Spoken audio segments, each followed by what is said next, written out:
The Boeing 787, sold as a Dreamliner. An all-new airplane in a once-in-a-decade, if not once-in-a-generation, achievement of human ingenuity. For airlines, it's cheap to fly. For passengers, it offers unparalleled comfort. Wow. For Boeing, it promised windfall profits. The Dreamliner is the plane of the future. But Al Jazeera discovers a dark side to the Dreamliner.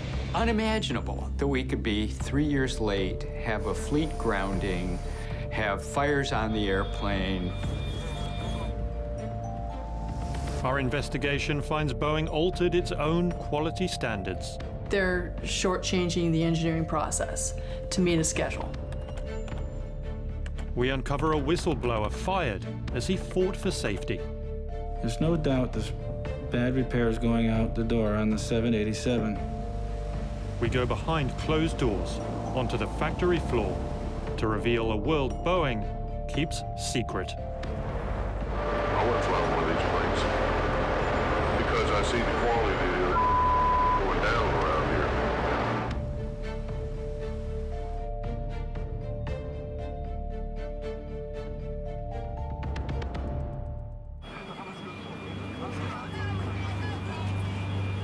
January 16th, 2013, Takamatsu, Japan. A brand new Boeing 787 Dreamliner makes an emergency landing.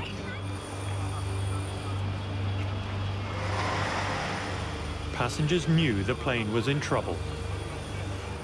で同時に、外を見てみるとエンジンあたりから白い煙が見えたんで、もう思ったんですけど、非常にプラスチックの焼ける強い匂いが、漂ってきて、このまま墜落してしまうのかなとも一瞬は思いましたが。実際に見ますと、青いボックスが、膨張した形で見分しました。The blue box was one of the Dreamliner's 2 lithium-ion batteries, the most powerful and risky ever permitted on a commercial aircraft. It's just the latest in a string of embarrassments for Boeing's state-of-the-art aircraft. 9 days earlier, a Dreamliner battery had caught fire in Boston, Massachusetts. 2 battery failures in less than 2 weeks. Japanese carriers, all Nippon Airways and Japan Airlines, have grounded their fleets of Boeing 787 Dreamliners. Japan Airlines and ANA had been the first to fly the Dreamliner. Now they became the first to cancel all flights. Breaking news. The United States Federal Aviation Authority... Within 24 hours, the U.S. safety regulator, the Federal Aviation Administration, grounded the 787. All 50 of the new Boeing 787 Dreamliners have now been grounded. The rest of the world followed. No Boeing fleet had ever been forced from service. But on January 17th, 2013, the dream was over.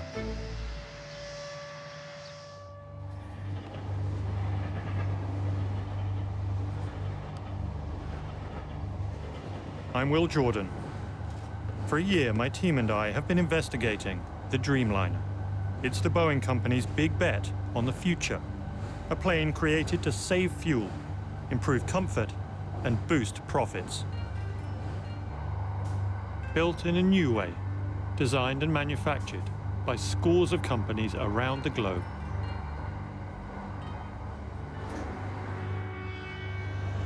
The company that makes the battery is GS Yuasa, based in Kyoto.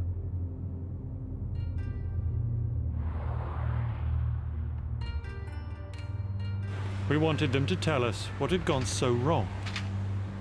Hi, how are you? 会社名とか Al Jazeera. Al Jazeera. Yeah. We wondered whether you might be willing to do an interview. They refused. We have a contract with Boeing, so we can't tell any comments to you. The battery is only one part of the Dreamliner's complex electrical system. There's also a charger made at a factory thousands of kilometers away. What happened there shows Boeing learnt years ago just how dangerous a lithium-ion battery could be.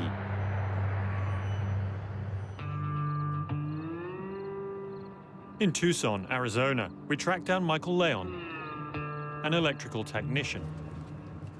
I've been working electronics since I was 17 years old, and I joined the paratroopers and was assigned to an electronic communications battalion of the 82nd Airborne.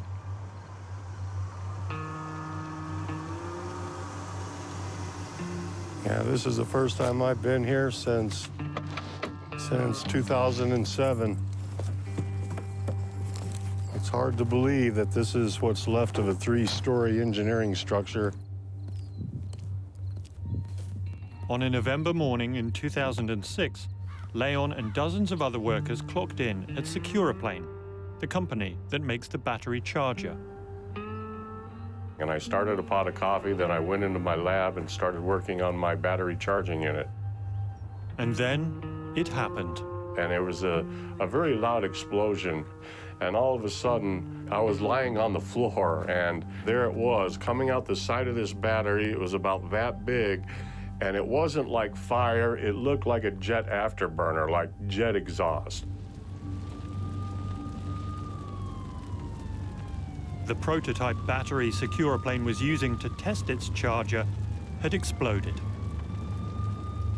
I heard a very loud series of metallic rattling bangs. There was kind of a shh, and just this jet of steam. The fire was literally rolling up the walls around me, and on the ceiling, I could just see it eating up all around me.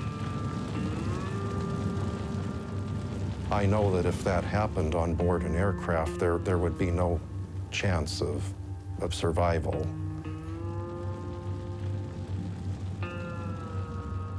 It was the biggest chemical fire in Tucson's history. A 10,000 square foot, 3-story structure burnt to the ground. After my building burned down, after that, they realized very emphatically the danger of this chemistry.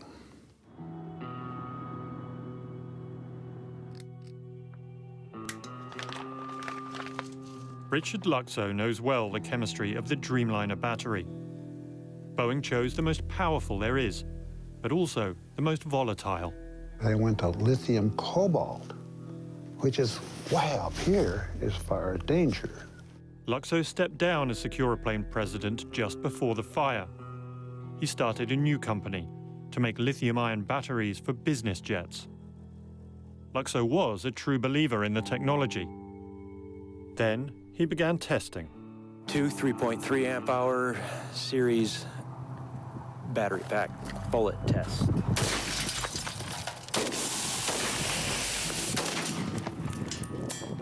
Luxo went beyond even the latest industry guidelines, going so far as to fire bullets into batteries to see if they could be made safe for military applications. Yeah, you can run the tests that you feel that you need to meet the requirements to be safe, but you also need to have a conscience that's going to tell you, I want to do the extreme. In the end, testing with a conscience, Luxo couldn't make the batteries meet the requirements. His new company failed. We became proficient in destroying batteries. And the more we learned about it, the worse it got. I mean, oh my God, we kept digging and digging. And we were saying, I wonder what the rest of the guys are doing. Well, I guess we knew.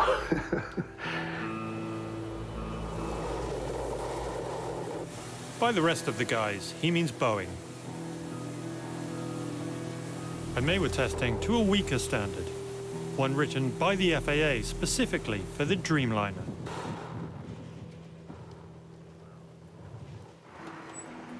It's the FAA's job to regulate air safety. But when it comes to building airplanes, the FAA delegates oversight almost completely to the aircraft manufacturers. When it comes to the battery and beyond, Boeing largely polices itself. The batteries passed Boeing's tests. In line with the FAA rules, Boeing said the 787 batteries would virtually never catch fire on board an aircraft. Then they failed twice in just 9 days. Boeing has not uncovered the root cause of the failures. It found a workaround, a strong steel case, more insulation, and an exhaust for noxious fumes. Any fire will be impossible because there's not enough oxygen to support combustion. But several leading scientists have their doubts. I don't think it's a sufficient fix. Even inside that steel box with all of its fortifications, all the elements are still there for fire. Despite not knowing the root cause, America's safety regulator, the FAA, was satisfied. And in April 2013, the Dreamliner was back. But this story goes far beyond a burning battery. It begins at Boeing itself. This is it, the first American commercial jet capable of economical transatlantic service, the Boeing 707 Jet Clipper. Since its creation in Seattle nearly a century ago, Boeing had developed a reputation as a world-class engineering company. But in 1997, Boeing changed. It merged with competitor McDonnell Douglas. Two companies with two very different business models. The merger was all about transforming our successful culture and business model into the same business model that McDonnell Douglas had used unsuccessfully. You basically shortchange engineering, you stop doing aggressive new product developments, you run the business for cash. The new Boeing moved its headquarters from Seattle, the only home the company had ever known, to Chicago.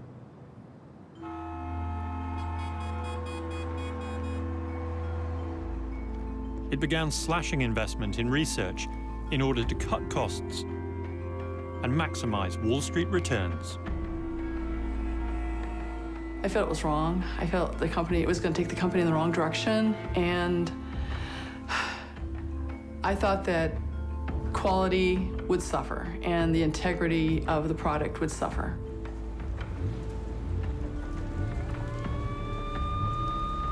I feel that that legacy and that history and that competence has been hijacked by a bunch of corporate thugs.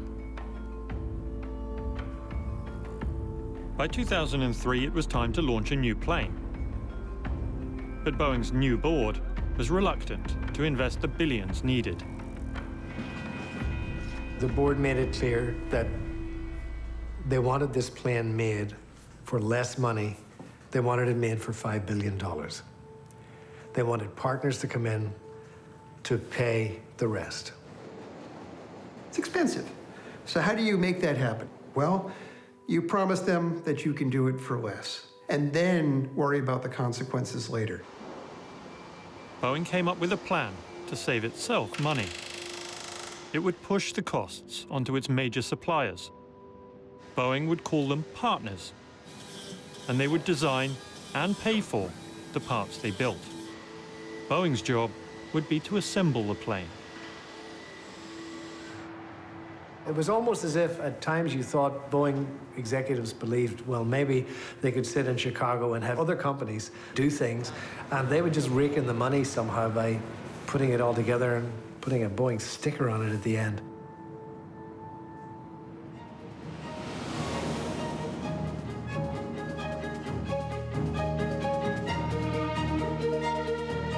Right on schedule, Boeing rolled out the Dreamliner on Sunday, July the 8th, 2007. 787. The airlines with us today have made a big commitment to Boeing and to this airplane. So far, they have ordered 677 of them. I think in a lot of ways, July 8, 2007 was one of the more magical moments I've seen in the industry. Watching us live around the world, broadcasting, I'm told, in 45 countries in 9 languages for the premiere of this very exciting new Boeing 787 Dreamliner. We were all inside the factory with artificial lighting, big stage, Tom Brokaw, huge screens.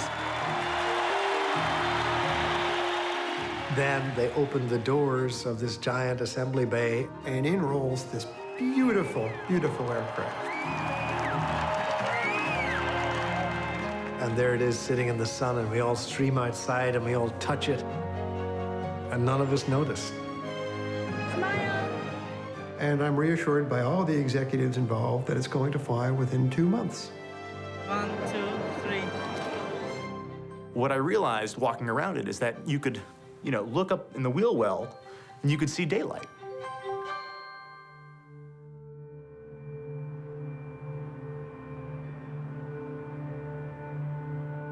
We learned that the whole thing was a sham. Beautiful, isn't it? Absolutely beautiful. They roll out this fake airplane. I realized the doors were made of plywood. This plane that we were admiring was completely a shell inside. None of this would be possible, of course, without exceptional leadership. There's only two conclusions you can draw.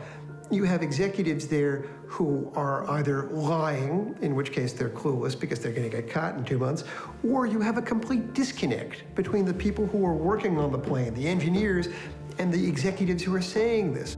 And so to each and every member of the 787 global team, I say thank you, congratulations, and keep up the great work. More than any other single event, it was the big lie, and it was a statement that the Boeing company is now all about the big lie.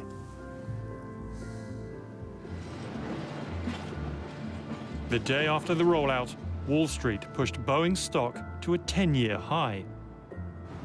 But it was all about to unravel, as revealed in Boeing's investor calls.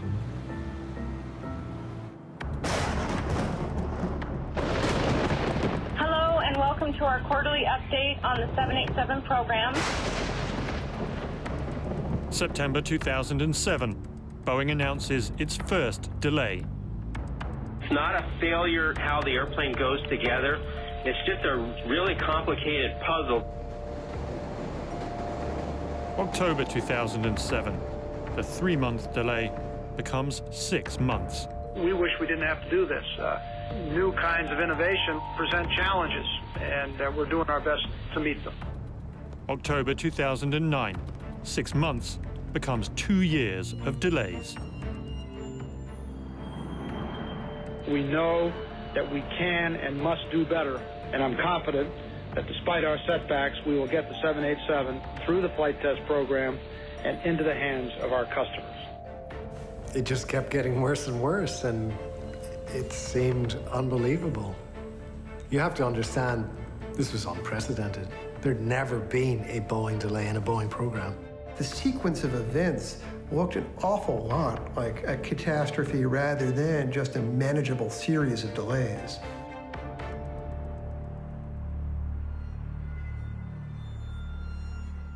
The Dreamliner business strategy was backfiring.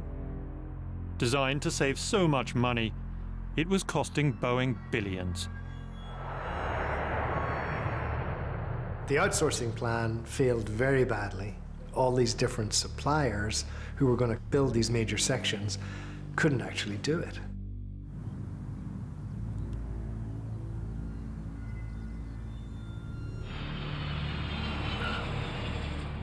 To fix the Dreamliner, Boeing dispatched hundreds of quality inspectors to struggling suppliers around the globe, including to its partner Alenia in southern Italy. We are just working through the final part of the process. Alenia would take on the task of constructing the body of the plane, not with aluminium panels, but with composite plastic barrels. The main objective, to lose weight, saving fuel and making the 787 cheaper to run. But no one had ever made anything like this before. Not Boeing, and especially not Alenia. There is nothing comparable with that on the market right now. There's nothing built like this. Boeing's quality inspectors have one overriding priority: to make sure the job is done correctly.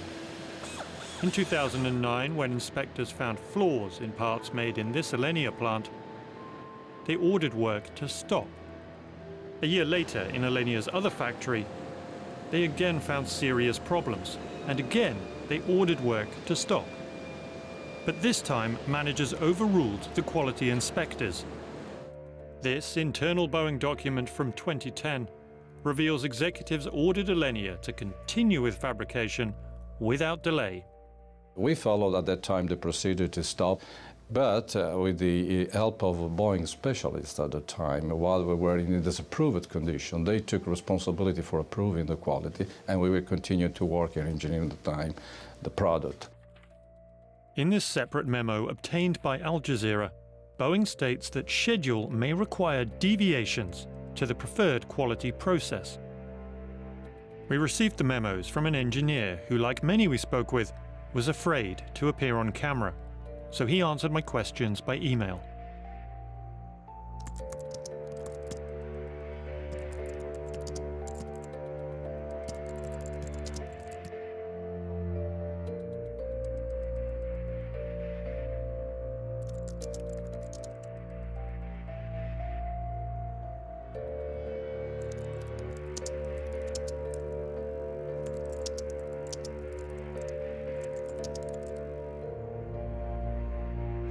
The quality engineer told us deviating from the process compromised safety.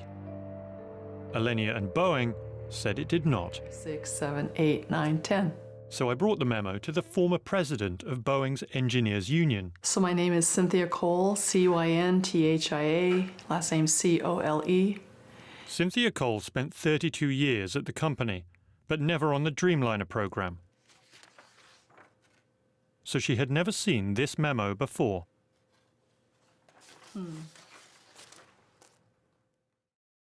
Wow. The program schedule may require deviation to the preferred process. See, that one sentence right there, that one fragment of the sentence. You know, you don't change your quality process for schedule. You make quality happen in the schedule. They're shortchanging the engineering process to meet a schedule. And they're not even allowing quality control to do their job. And they're telling them this is how it's going to be. I don't see how these people who write these things and agree to these things, you know, on the signatures down here, how they sleep at night. I just don't get it. You know, how can you do that? As an engineer, I find that reprehensible. How does that make you feel as a flyer? Oh, yeah, I'm not flying on a 787. That just makes, you know, because I've been kind of avoiding flying on a 787, and seeing this, I would definitely avoid flying on a 787. In part 2, inside a Boeing 787 plant, workers reveal they fear to fly the plane they built.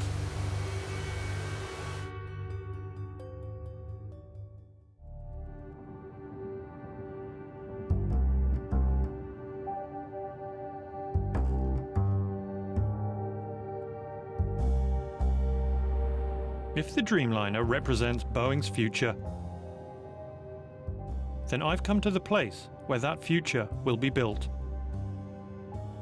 In this assembly plant in Charleston, South Carolina.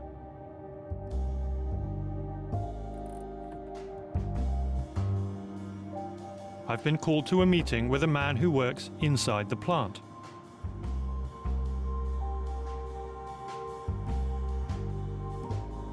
He's taking a huge risk, even talking to me.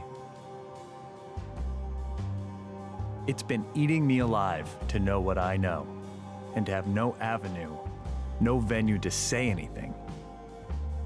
At his request, we used a different voice.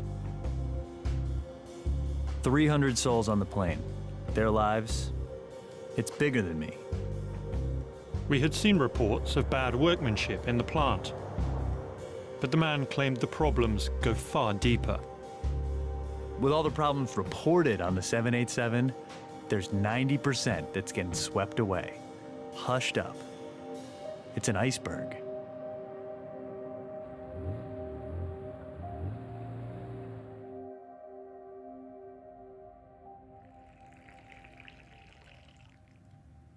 The people that actually work on it are the biggest problem. There is an uneducated, underskilled, and uncaring staff that are building these planes, and I'm not the only one that feels that way. And he was prepared to prove it. wearing a camera inside the plant to record what some workers said about the Dreamliner.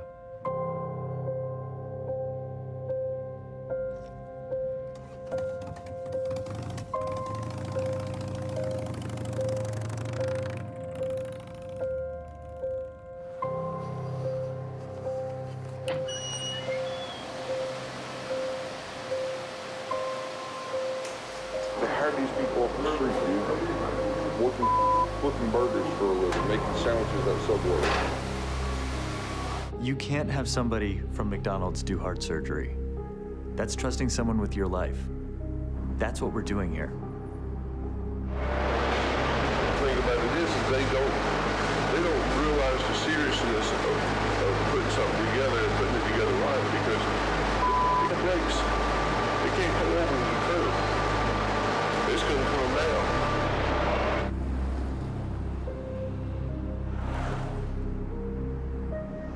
I've seen a lot of things that should not go on at an airplane plant. People talking about doing drugs, looking for drugs. It's all coke and painkillers and what's that other? You can get weed here. It's really good weed here.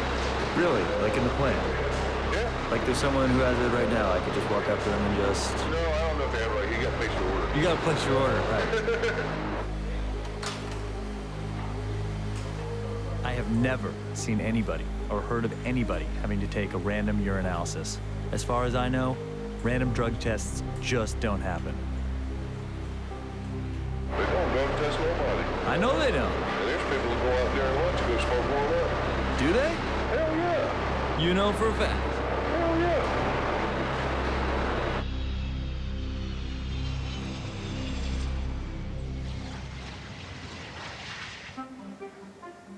When Boeing first announced the 787 back in 2003, nobody ever dreamt it would have been assembled anywhere but Washington State.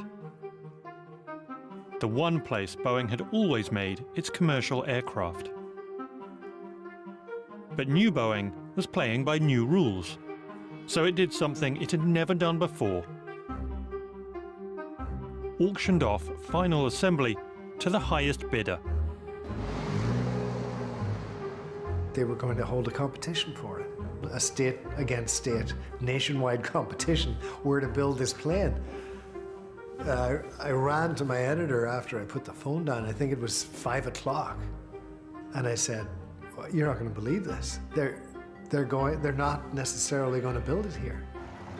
Washington State won, but only by giving Boeing what was then a record $3 billion in tax breaks.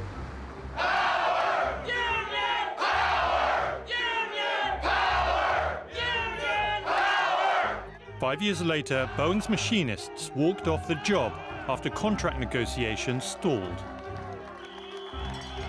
The strike cost Boeing billions and added to the Dreamliner's delays. Boeing stock was in freefall amid a global economic crisis.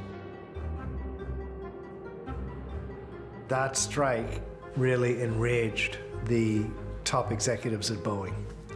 And so early in 2009, they made it very clear that they wanted a second assembly line somewhere else. That turned out to be South Carolina. The state offered cheap land and labor. Close to $1 billion in support and no unions. The decision to build the second 787 assembly line in Charleston, South Carolina, was made because of the strike in 2008. They wanted to do it there because they wanted to weaken the union, and they did. Kind of has a shameless feel to it, right? It's very manipulative and not very hometown. It's not the way you treat your people in your community, unless they're not in your community, and unless you see them as a source of gains to be extracted. But for Boeing, leaving behind a world-class union workforce for the greener pastures of a non-union Charleston would come at a price. Work in the plant is significantly behind schedule and plagued by production errors.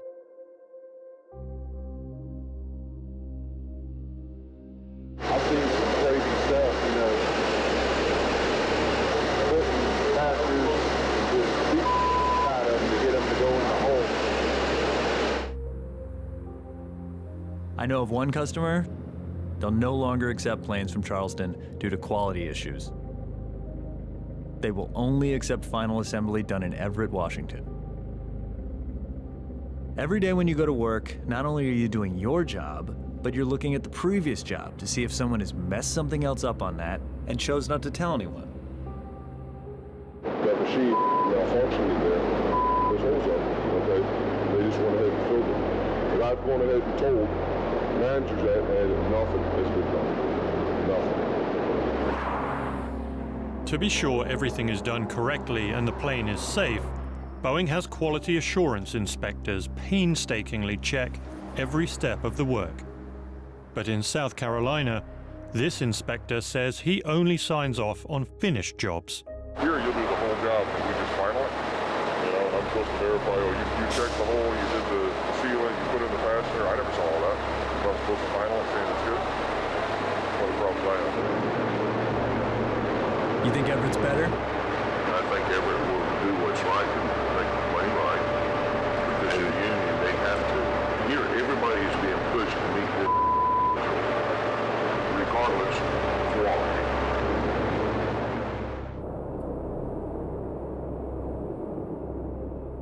Which do you think is the priority then, schedule or quality? Schedule.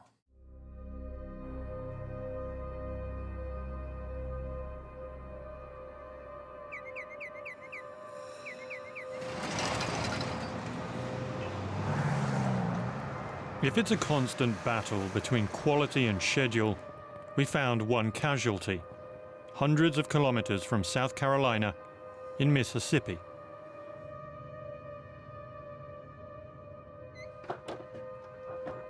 My name is John Woods. I'm an aerospace engineer. Worked for General Electric, Lockheed, Boeing. John Woods spent a career in the highly specialized field of aerospace composites. Boeing hired Woods, knowing he had qualified psychiatric conditions. Attention deficit disorder, obsessive-compulsive disorder, and mild depression. His job was to write instructions on how to repair parts damaged during the manufacturing process. It's my job to make sure that that aircraft is safe. Woods says when he tried to enforce quality standards in the South Carolina plant, he was berated by his bosses.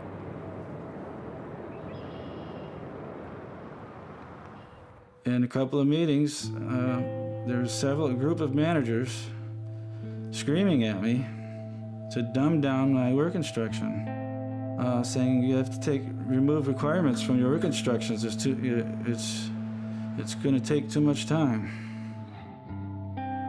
Woods says he witnessed damaged parts being ignored, papered over, and hidden from view. There's no doubt there's bad repairs going out the door on the 787 aircraft. I am worried that sooner or later there's going to be a structural failure on the fuselage.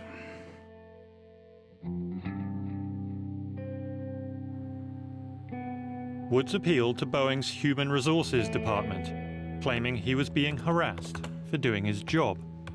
Instead of coming to his defense, Boeing managers put Woods under review. Weeks later, they fired him. I'll never forget this. The day before I was terminated, I was telling my brother how proud I was to be working at Boeing. It's true. So instead of saying, thanks for doing a good job, because I thought I was doing what I was supposed to be doing, I had to leave in shame, really.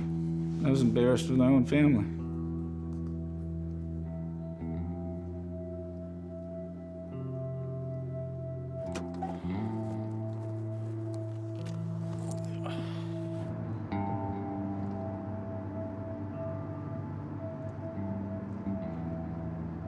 He still had not lost faith in the system. He turned to the FAA. filing a whistleblower complaint. The document alleged 7 serious violations in the South Carolina plant. So I've gotten to the page where they reach their conclusions in their discussion, and what they found is of all the allegations, all but one of them they could not substantiate, and the one that they could substantiate, they asked Boeing to fix it. Boeing said, okay, we fixed it, and then they closed the investigation. And that's pretty much how they all go. I mean, I've seen this so many times. Thank you. Go ahead, take these out where you are.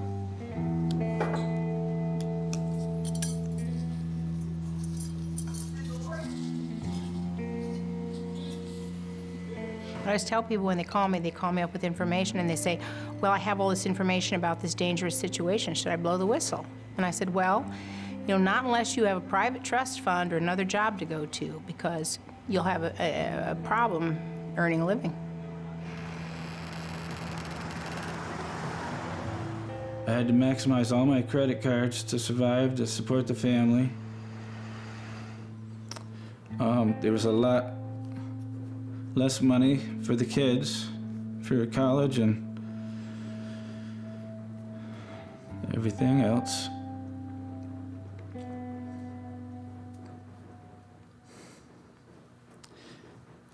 And it shouldn't be this hard to do the right thing.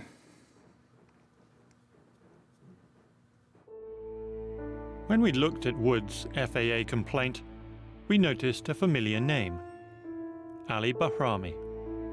He was the FAA's man in charge of the Dreamliner. In 2011, 3 years behind schedule, Boeing celebrated final approval for the 787 to fly. And it was Bahrami who signed the order.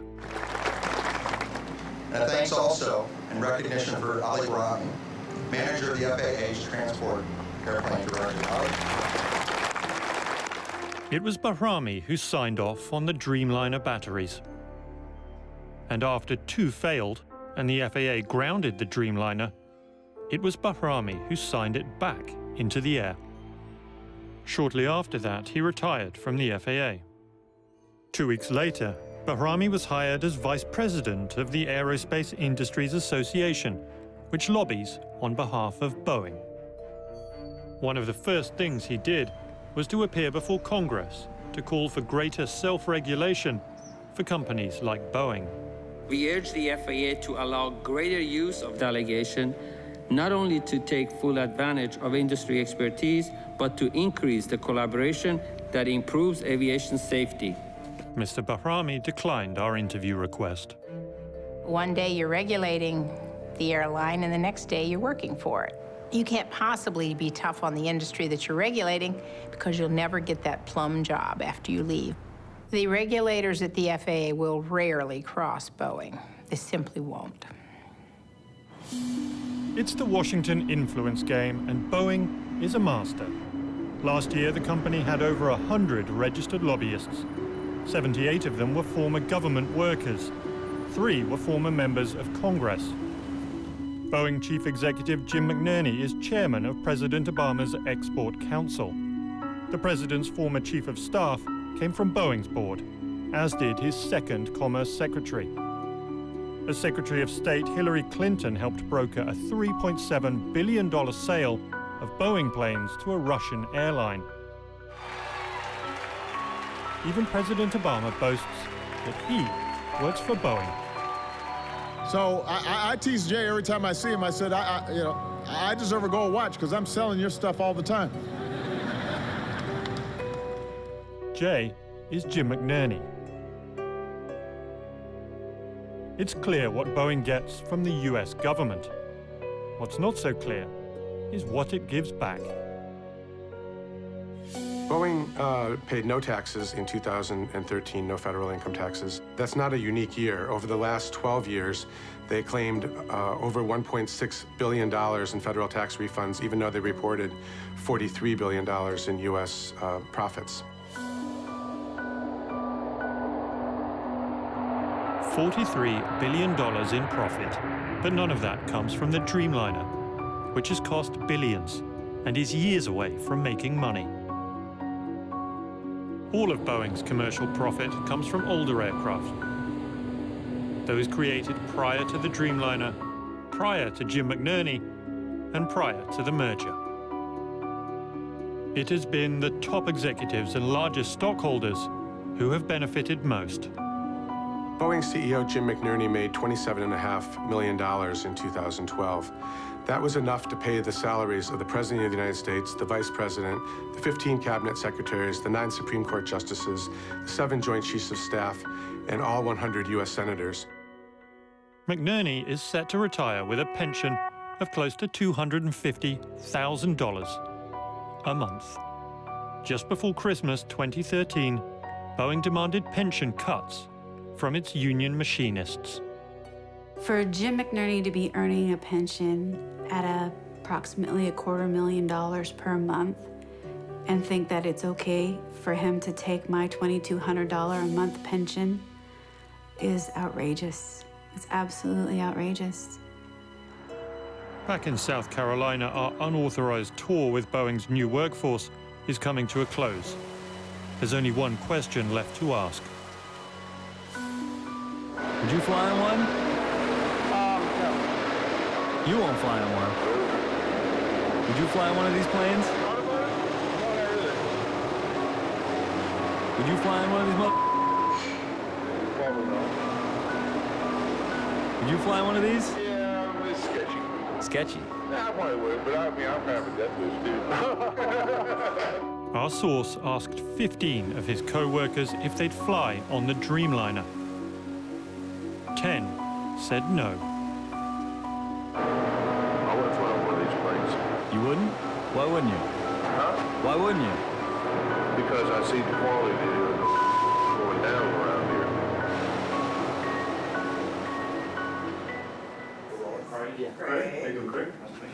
Hi, Mr. Loftus, Will Jordan. I'm sorry, Will? Will Jordan.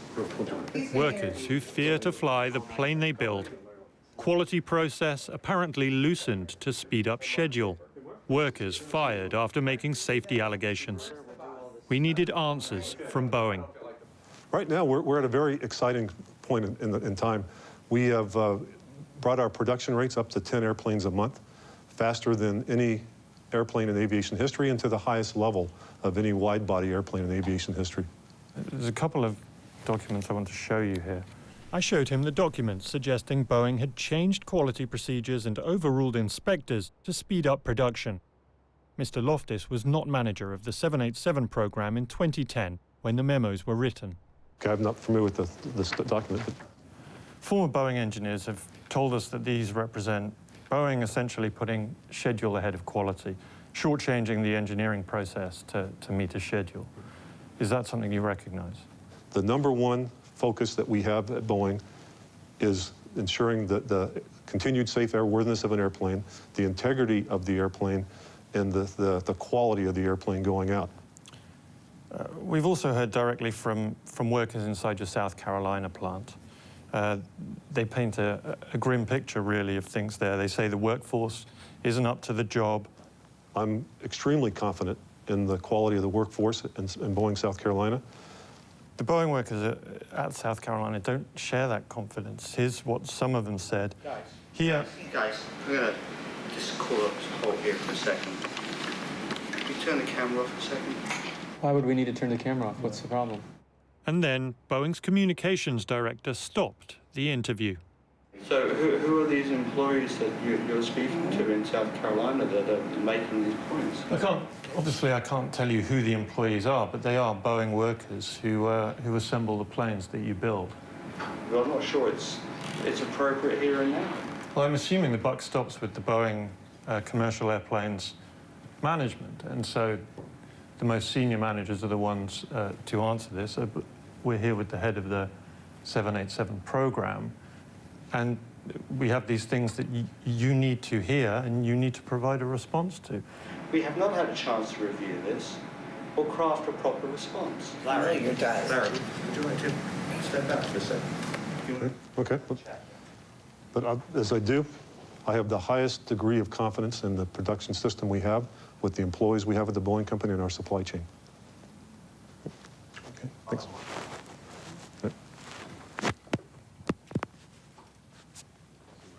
Boeing answered our questions in writing, denying it compromises safety or quality. It said our interview was hostile, unprofessional, and in the worst traditions of tabloid-style television news. The company said it was confident that its battery fix prevents failures. Boeing says it uses one common FAA-approved quality system for the 787 in Everett and Charleston. Boeing noted its memo stated it did not signify authorization to ship parts that don't meet quality requirements. Boeing said it drug tests in line with company policy and applicable law. The company denies any customer has said they will only take planes from Everett. As for John Woods, Boeing says his safety claims have no merit.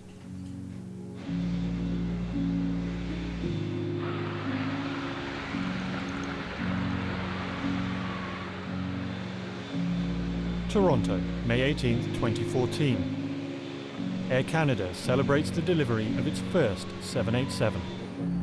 This is the modern marketing reality of the Dreamliner. Today represents a huge milestone for Air Canada. We've been waiting a long time for this airplane. It's going to allow us to grow in unprecedented ways. Because when you were eating before, where'd you put your iPad? I think our passengers are going to be very receptive of some of the new amenities. So I just want to see how far it goes back. The windows are huge. We were just excited because we really genuinely love this aircraft. And thank you. Anything else you want to add, or any other story? No, we're very, very happy. Yeah. From a seating point of view, how is it different? Are there more restrooms?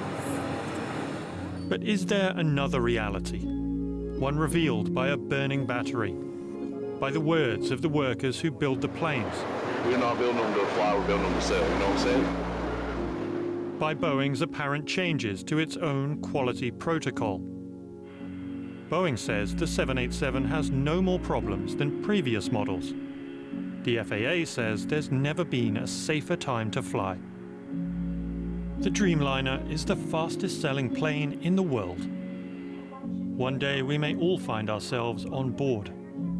When we do, we will trust Boeing has put quality first. We will trust the regulators have been rigorous. Ultimately, we will trust the plane is safe.